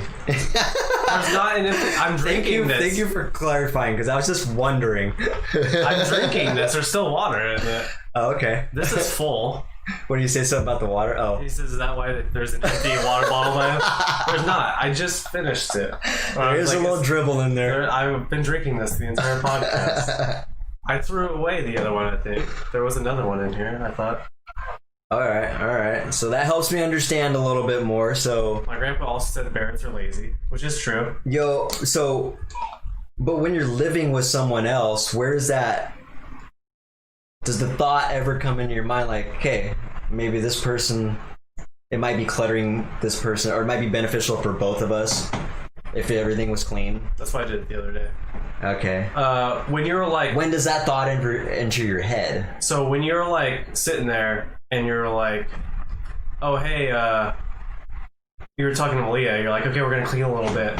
And then I was like, oh, you're cleaning? And you're like, yeah, Lauren might show up tomorrow. And then I was like, well, half this mess is mine, so he doesn't deserve to clean up all of my mess. So then I went and cleaned it up, you know what I mean? Yeah. If you were like, be like, hey, I wanted to clean. It's basically like if you're about to clean my mess, and I know you're about to clean my mess, I'd rather clean my mess so you don't get irritated about cleaning my mess. I'd rather clean it up. You know what I mean? That's when I started thinking about it. Just so you know, I do clean your messes quite often. I don't tell you though. I just do it because I don't. It's too much energy to keep saying. You know what I mean? It's like just fucking do it. You know what I mean? Yeah. I don't know. I'm a doer and I'm a problem solver, not a fucking blamer, and that's where I separate. You know what I mean? Mm-hmm. And so I've accepted you are who you are, but still, I'm trying to understand like. I think where that thought process. I think with you, I try not to leave like. If I don't know, some of the messes I leave around that you like clean up are not messes to you. They're not. There might be like a little thing like I leave. Yeah. And some of the times, like I know you've been like, hey man, can you throw that away before? And it was just something like I was eating, and then I like washed my hands, and I forgot that I left it there. It wasn't that like I consciously thought to leave it there. You know what I mean? Yeah. I just like totally forgot. I like forgot to throw it away, and then. Came there the next day and you're like, why don't you throw away this guacamole? And I'm like, whoops, my bad, I forgot that was fucking there. I love that, Jim. Just do it. Exactly. Just fucking do it, man. I've been doing a little bit better lately. A little bit. They're all giving you a hard time now. Pick up after yourself, Danny. That's awesome. Yeah. That's cool, man. No, I'm just giving you shit. I honestly am not even giving you shit. I'm actually curious. I'm trying to get in the brain of the Barretts right now. Mm-hmm. It takes a lot to unless it's like overwhelmingly messy and it's like, dude, what is going on here? You know what's interesting about the cereal up top? The reason I didn't throw away is because I feel like the boxes take up so much room in the trash that I don't want to throw them away a lot of the time because first of all we have a small trash can and then we have a small outside trash can and I'm like if I fill up this trash can with these boxes I can take it out. We're always filling that anyway, and so the excess bags just go in my garage anyway, and so if there's always a spot for the garbage, just so you know, in case that is a factor with that's why thought process. Specifically with the cereal boxes, that's why I don't like putting them in that small trash can. But I did it the other day because I made the conscious decision that like, hey, you're gonna clean in case Laura comes, and then I was like, well, I'll clean up all this cereal. Actually, you know what's funny is I didn't realize. So I thought I had gotten rid of them. I thought that you just had a fuck ton of cereal up there at this point. I think I do actually. Because it had been so long since I'd used the top of the fridge, and then I went up there. I was like, holy shit! Like half these are fucking empty. So then I like threw them all away and stuff. But yeah, it's usually that. But like the first thing I did though is I went and looked out in the trash can out there to see if there was enough room in there, and then I filled up the trash and took it out there because I knew that I could actually take the trash out there. So this is interesting. I want to address this. So Philip was saying take all his garbage and throw it in his bed. I'll give you my thoughts on that. Eventually he will get the hint. So to answer Philip, like that's not the way. If I ever did that, that's not me. That's not Ben's. I am very straightforward. I want to talk. Like I just said, I'm a problem solver, and so if that's the case, that'd be because like you don't do that because you don't let things build up inside of you and then get angry and do or if I am at that point, I'll let you know. Yeah. You know what I mean? I'm not gonna do with passive aggressive stuff and like I don't want people to get the hint. I want them to understand very clearly what I'm trying to discuss with them and trying to come up with a solution for it. But that's why I talked to Danny about it, and that's why I talk to everybody about stuff. I mean, but some people also learn better that way too. You know what I mean? Maybe that's the way you learn. I don't know. I would never do that. So I don't know. Maybe if I did that, from now on you wouldn't do it because you don't want the garbage in your bed. I don't know. I'd probably just get pissed off and be like, fuck you, bro. It obviously would create, yes. It would create tension. Yeah. And that's, I don't want to do that. I'm looking for solutions, and that's exactly why we're having this conversation. The conversation wasn't to be had to complain or even come up with a solution. It was just I'm curious about the thought process. Here's one thing I always do, and I don't do it because I'm lazy. I do it a lot of time because I forget. Is leaving my laundry downstairs. I don't know how much that annoys you because I'm like, it's pretty easy just to throw it on top of it. That's actually, a little thing. I'm not too bothered by that. But half the time I'm like, where's my laundry? I'm like, oh yeah, it's downstairs. I'm like, where the fuck are all my clothes? So. That's funny. So Jim was saying that that simple Dan the man, take it out to the garbage can. If it's too big for just for you guys' reference, the garbage can inside is like this big. Okay, it's like this big, and then the trash can outside is like this big. Okay, so it's like this, this tall. 13 gallons. Yeah, it's fucking tiny. Not big. It's tiny. Okay, so. We don't have like a 32-gallon trash can, you know what I mean? Yeah, don't worry about that though. If that's full, I'm putting it in the garage. I would much rather have garbage out of the house, personally. All right, well then, I'll just fill up bags then, whatever. I feel like the area that I spend the most time in needs to be I guess you workable. do spend the most time in the kitchen, so. Oh, fuck yeah. I agree. And that's why it's irritating, because it's not an ideal cooking area. Yeah. Also, it's kind of funny. I guess that's why I don't really care that my room's messy a lot of the time, is because whenever I do serious work, I like come in here or something and do it. You know what I mean? Like if I'm drawing for like 3 hours, I'll come in here and do it. You know what I mean? I guess I do my homework in my room, but I don't even have homework right now. You come in here because it's a nice, picked up, clean area. Yeah, it's nice for working. It's also different than my bedroom, so it's different atmosphere. Yeah, exactly. Got these motivational pictures up. Yeah, exactly. It's just a better environment to work in general, anyway. So nice. My room is usually a little bit. For some reason, my room gets hot as fuck. This one is cooler. Yours because the sun. It beats on it all day. So yeah, I know. I realized last year when I was up there in Malia's room quite a bit, I was like, holy crap! I didn't even want her spending time in the room. Really. Yeah, it's too hot up here. There's some days where I'm like, I gotta go do something. I can't sit in this fucking room. Yeah. I think it comes with age, cleaning stuff. I don't think so, because I'm almost 30, so. Well, you'll find out. I guess I'm Jim said he got better with it.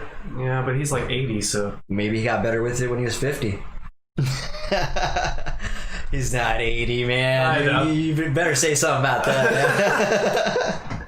I think he's 63 or 64. Okay. Oh, getting better, okay. Hey, better late than never, right? The fact that anybody is willing to make changes, especially the older they are, it speaks volume to me, man. Mm-hmm. I love that shit. I understand it's really hard too, because I'm dealing with, you heard me talk about the 50-year-old guy that's real hard-headed, so. I think a lot of it comes from my stress too. I don't know why, but for some reason when I'm like depressed or like feeling really anxious all the time, I don't think about cleaning and stuff. I'm like so wrapped up in my own emotions and stuff. Like I was pretty clean when I first moved in here, right? When I was going to college and I was like working out all the time. Like I was barely even in my room, so I didn't ever get that dirty, and then like the rest of the stuff was pretty easy to keep up on, so.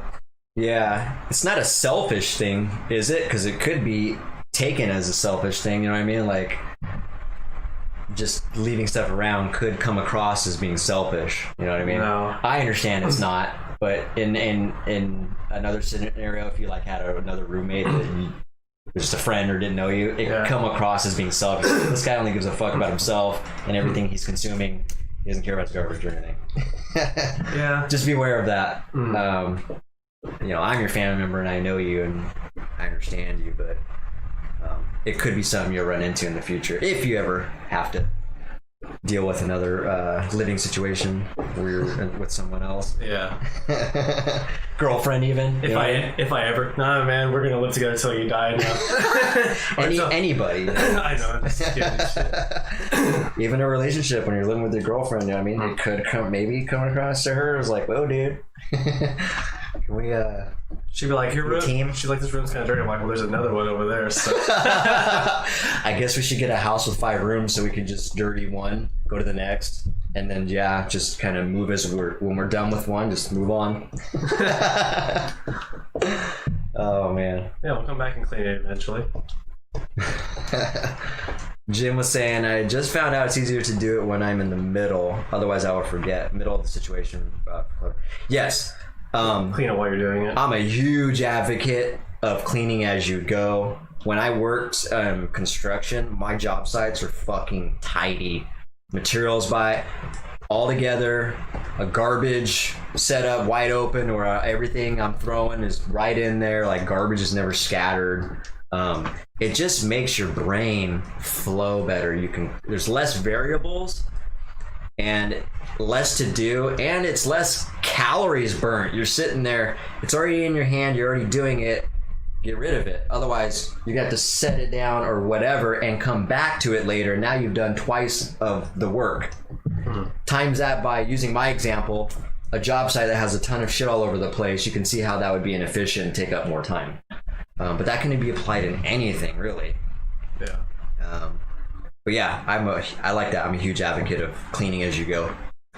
I'm a little more extreme though. That's why I clean my dishes before I even eat my food, which is pretty uncommon for people. But I've just gotten in that habit, and it's hard for me. It's pretty wild. It's pretty wild, but I love it because my brain has a hard time relaxing knowing there's a ton of work to do. Yeah. And so I can't. I have to clean as I go. It's mostly just a habit thing, because I realized that I felt much more relaxed. Like, well, I'll give you an analogy because I've always been terrible at cleaning. But we'll do schoolwork, for instance. When I did my schoolwork ahead of time, before it was the last minute, it was a lot easier to learn, and I had so much time that I was never like doing like shitty work. You know what I mean? I was putting enough, and then I wasn't like rushing at a deadline, so I wasn't like anxious about it the whole time. So it's kind of the same thing, but with the cleaning, you're like, I guess with cleaning it can get kind of daunting, like, oh, there's so much shit to clean, right? That's what you guys are saying. So exactly, if you clean as you go, you'll never have that. It's so, that's a great feeling to just know that, like, or because I shouldn't say you never have that, because that's the thing. Like, you're gonna get something massive come up where it's gonna take time. So if you've already got backlog of work to do and then something comes up, now it's overwhelming. You're like, oh man, I didn't want to do it before, now I really don't want to do it. And it's just like, then it just becomes this fucking cloud over your head where you just don't even want to think about it. You're like, yeah, let's check out of this. But that's how it is for me. I can't even concentrate if I know there's lingering stuff that needs to be done like that. Yeah, good stuff. I really appreciate that talk and the enlightenment on the Barrett family. Dude, let's talk about consistency. You were talking about it earlier, and I said I'm glad you said that, because that was one of the things on here. And as you see right here, I value consistency. I value it as a sickening amount. Like, consistency is fucking huge for me. The thing I'm having a hard time right now is being consistent with everything I want to do. So I feel like I'm always sacrificing something. Probably have too much you want to do, like me. Too many likes, too many interests. It's just like, I want to skateboard, I want to play my video games that I like to play because they're just relaxing and I want to be good at them, you know what I mean? I want to draw, play music. We have this podcast, there's so much stuff, and it's like, right now it's really lacking is my art, you know what I mean? I'm not working on my art very much, so. Yeah, it's really hard to balance when you're talking about hobbies. It's like, God, I just like too many things. I really do. I have the same problem, and a lot of those are relatively the same, aside from skating.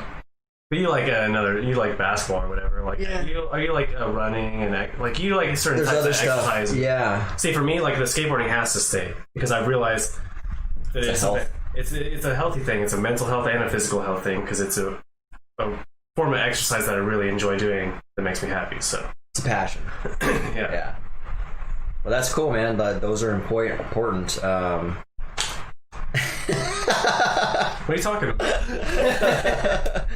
Oh, that's this hilarious. Is just how my chest looks, okay? Philip's saying, from the sounds of it, Danny is consistently leaving empty bottles laying around. I will leave them. I will leave them in here sometimes because I fucking forget about them. But yeah, not usually in the kitchen. I don't usually leave bottles in the kitchen. It's usually like cereal boxes or like you know what? In the fridge. I'm actually glad you just pointed that out, because I didn't really think about the dark side of the consistency. What I meant initially was like doing proper things consistently catches my attention and I value very much. But on the other hand, I also take note on inconsistencies or consistent fuck ups or consistent things that are not efficient or detrimental, or you know what I mean? So consistency, I value consistency in general because it's a measurable gauge. Like, okay, this person consistently does this. I know this. I need them to consistently do this. It's just a good way to build structure. I left an eyesore on the back porch for Ben, consistently letting my plants die. Fuck those plants. Yeah, plants are fun. We already talked about this. You kill the plant, I'm killing some plants. It's been a year of killing plants. Yeah, I don't know what was up with that Venus flytrap, man. All I did was I didn't do anything. It naturally ate a fly and started dying, and I was like, "What the fuck? I'm supposed to want the flies, man." Yeah, I'm killing the plants in spite of my teacher because he was such a chode. Are you gonna send a picture of that? You should. Well, the class is already over. I should. just to After the fact. Oh, that'd be hilarious. This is a funny joke. God. But so yeah, consistency is huge for me, and you've heard me talk about this. Volume is huge. Consistency equals volume. The more you do something, the volume goes up, and it gets noticed. But you also get much better at it if it's a skill-based thing. Exactly. Yeah, and you get it's even more noticed.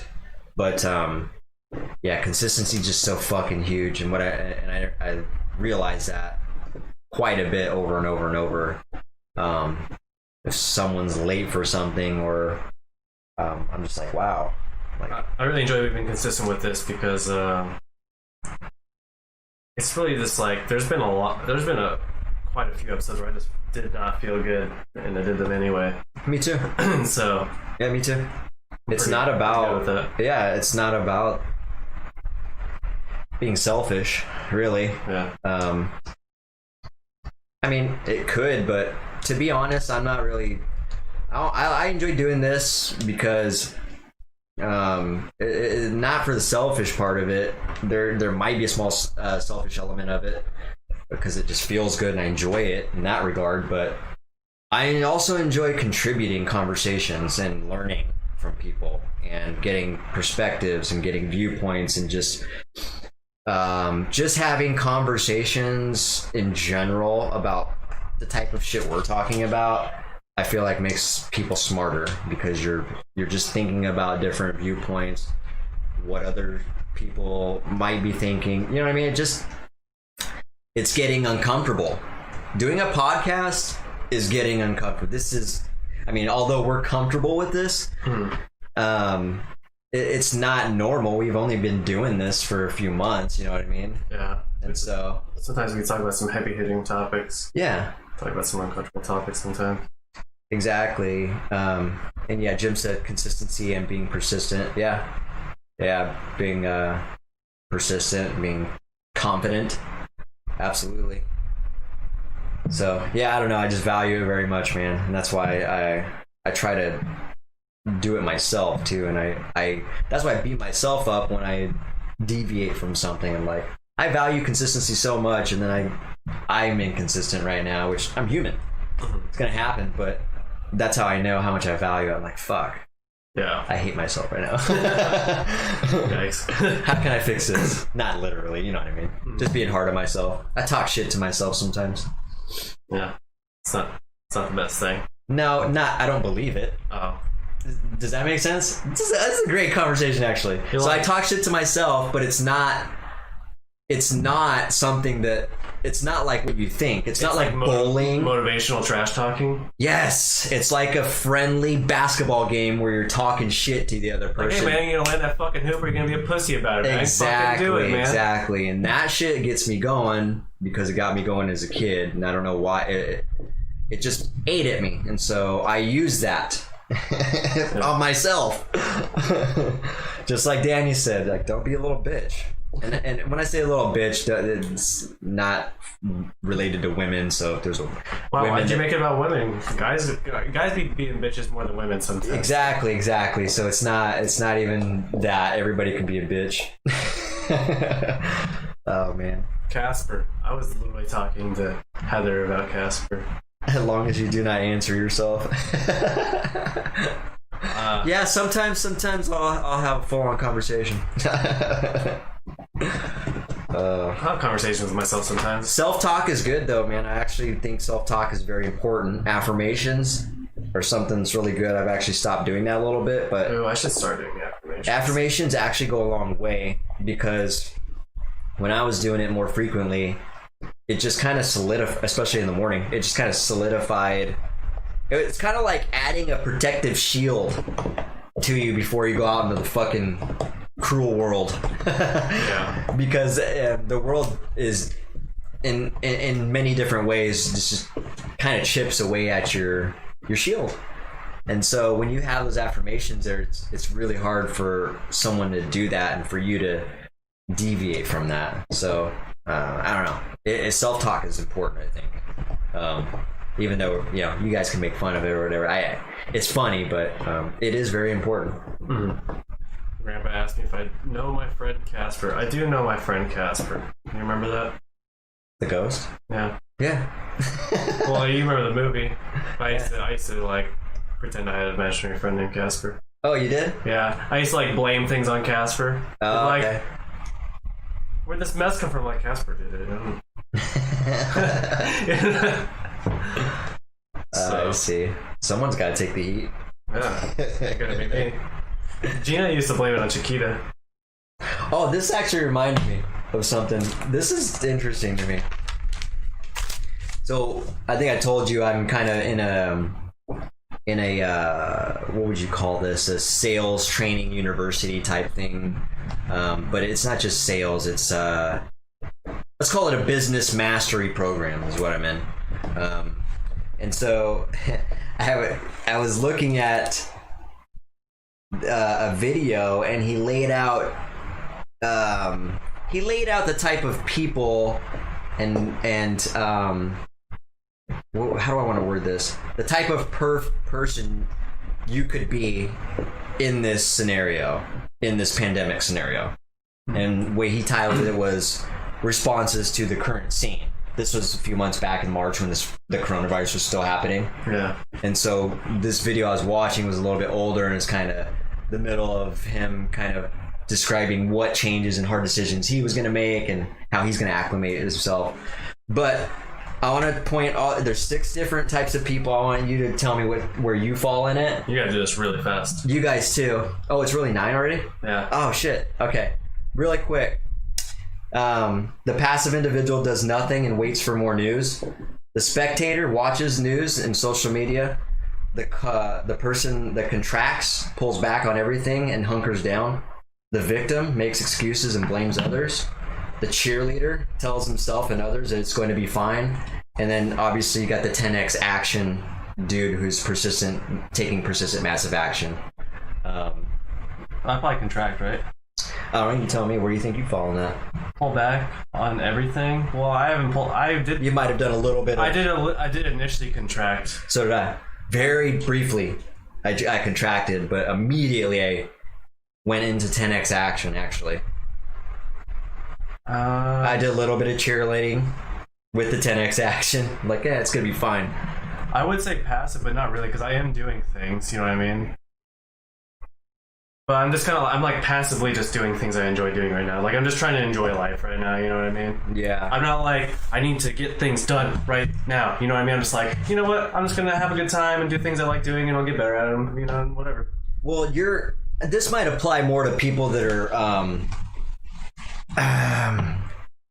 where the pandemic detrimentally affected their income, I think, is kind of probably what it applies to. You're in a situation where I think you tell me, financially it hasn't impacted you. No. So that's probably why it's easier for you. I think this might apply more to people that are for their income. Passive, you're passive, Jim? Oh, Phil's passive. Yeah. Phil said also Casper leaves the bottles in empty cereal boxes. Oh, yeah, I know. That bastard. Phil also said he's only an hour away if I want to throw hands. And all I gotta know, where are you getting the hands from? Right? Stupid. Dad joke, sorry. Alright, we're actually out of time though. We're out of time. We got some stuff we'll talk about next week. And yeah, so this has been a good podcast. Appreciate you guys making it here and chatting with us. So it's been exciting. Like I said, we got a lot of stuff to talk about. We got some changes to make, so we'll start working on that and slowly implementing some structure, a little more structure. Yeah, we got some exciting stuff that we're not going to reveal yet. Right. Keep you on your toes. So, with that said, thank you guys. You can follow us on all those platforms real quick. Twitter, Instagram, Facebook, YouTube, LinkedIn, Spotify, not LinkedIn, take that back. Spotify, Apple, Twitch. Always one, man. Always one. So yeah, give us a like, subscribe, share it, give us some love. We'll see you next time. Have a good night, guys. Yep. Until then, keep it viral. Keep it contagious.